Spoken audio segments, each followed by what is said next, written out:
मेरा सिलेक्शन हो गया 97 में, मतलब 96 अटेम्प्ट में पहली बार में मेरा सिलेक्शन हो गया था। मैं एक्सटेंशन लेके तैयारी कर रहा था और डीयू में मैं पढ़ा भी रहा था उस समय।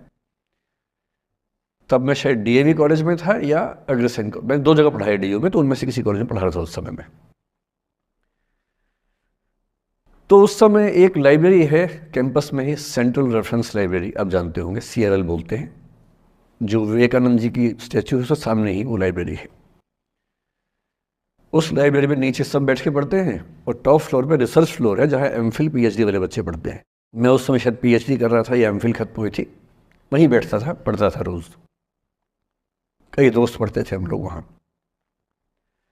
हम सुबह 8 बजे लाइब्रेरी खुलते ही वहाँ घुसते थे, रात को 1 बजे निकलते थे लाइब्रेरी बंद होने के समय।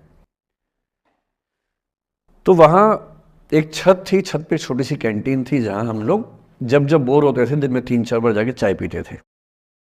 चाय पी ली, बिस्किट खा लिया, थोड़ी गप्पे मार ली, वो सब वहाँ करते थे। तो वहाँ मेरे बहुत सारे दोस्त थे, उनमें से कई लोग अब बहुत सीनियर सिविल सर्वेंट्स हैं, कुछ लोग प्रोफेसर्स हैं डीयू में।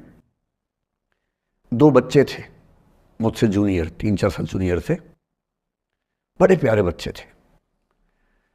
मुझे उस समय तक पढ़ाई लिखाई का शौक अच्छा खासा हो गया था, तो वो रोज़ मेरे साथ बैठते थे केवल बात करने के लिए। किसी मुद्दे पर बहस करनी है तो बहस होती थी, समझते थे।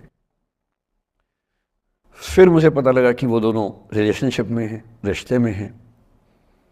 दोनों ने शादी भी कर ली।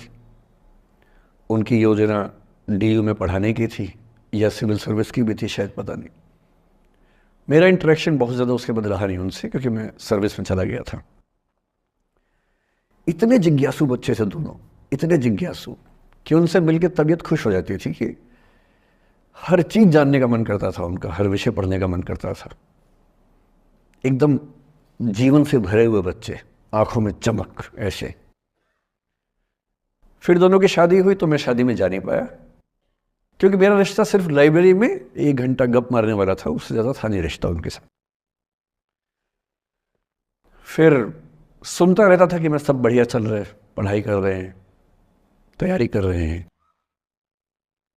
इंटरकास्ट मैरिज की उन लोगों ने, खूब हंगामा हुआ, दोनों घर में तलवारें खिंच गई। किसी तरह से तलवारें संभाली गई, मैनेज हुआ, दोनों साथ रहने लगे। और फिर 3-4 साल के बाद एक दिन मैंने खबर सुनी कि उस बच्ची ने फंदा लगा के जीवन लीला समाप्त कर ली। ये बात भी दिल्ली विश्वविद्यालय की, ये उस दौर के सब लोग इस कहानी को जानते हैं।